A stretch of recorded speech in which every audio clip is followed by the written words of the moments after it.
this administration. And if this unit is not dismantled, we'll be giving the name of the building and the full names of that officer and his cousin in this administration. And these people are not answerable to the Inspector General of Police.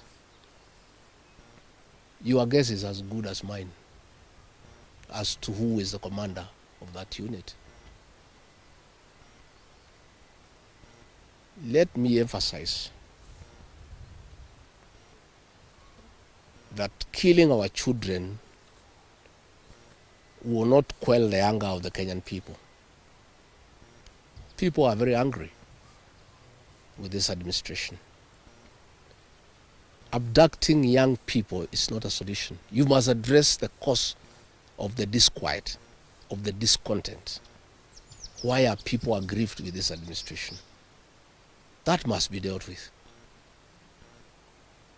Abducting these children and killing them is not a solution. And I must remind my friend and brother, Dr. William Ruto, that since independence, no government has ever gone for children. This is the first administration in the history of this country to target children for repression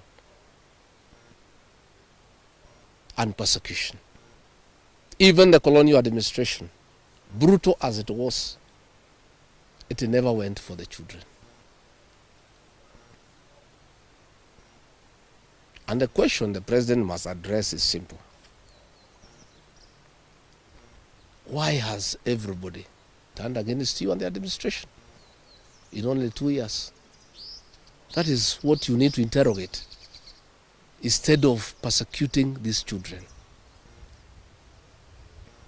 Again, he must understand the law of nature. Nature abhors vacuum.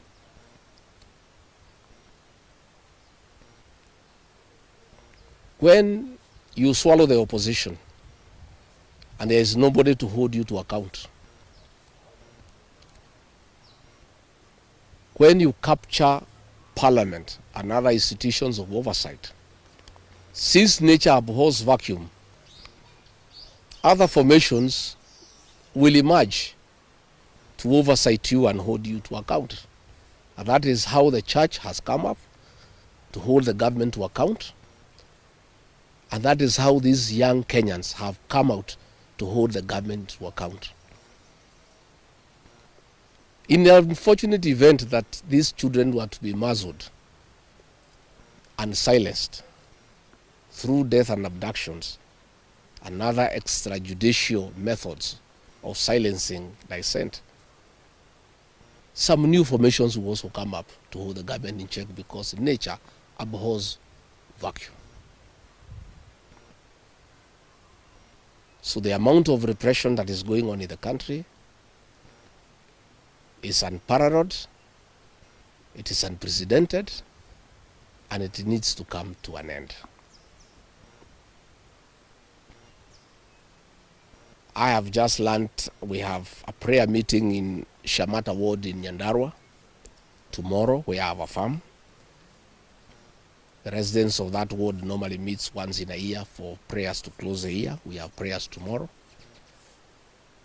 And the police commander there in that county is intimidating leaders to cancel those prayers, that they will not be allowed to take place, that they need a permit. I want to tell the county commander in Nyandarua that you don't need a permit to hold prayers. Again, is this repression by this administration. Even if you stop the people of Nyandarua from holding prayers, that will not change their political views of what they think about this administration. I want to say the prayers will go on. I'll be in attendance with the residents of Shamata. And if the police want to come and stop the prayers, they can go ahead. But that will just enrage the people even more. And those tactics of using police to stop prayers were tried by the previous administration. And the president knows how it worked out. You just agitate people more. You make people more rebellious. There is no need for police to interfere with people's rights of expression, of association, and the freedom of worship. So I want again to ask the Inspector General of Police to tell his county commander in Nyandarua not to interfere with the rights of the people of that area to hold prayers and to congregate to pray together, because those rights are guaranteed in the Constitution. And this is not the way to deal with dissent and discontent. Let the government take time to find out why people are unhappy. Why are people so discontented with this administration? But try to stop people from meeting, from congregating, will not solve any problem.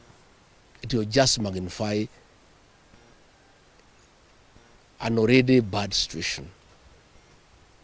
And I can tell them it will not work. It's an exercise in futility. So good people, I just wanted to make those remarks about abductions. But I have said many times, the people of this region don't follow leaders. It's leaders who follow the people. I don't follow anybody myself. I only follow the people. I have said I have very extensive consultations with the people of this region so that we decide what is our political destiny. That consultation is ongoing. It's going on. It's very extensive. It's very thorough. And it's what I'm doing here. When you walked in, I was having some consultation, and I continue to do so. I'll never follow anybody. I'll always follow the people.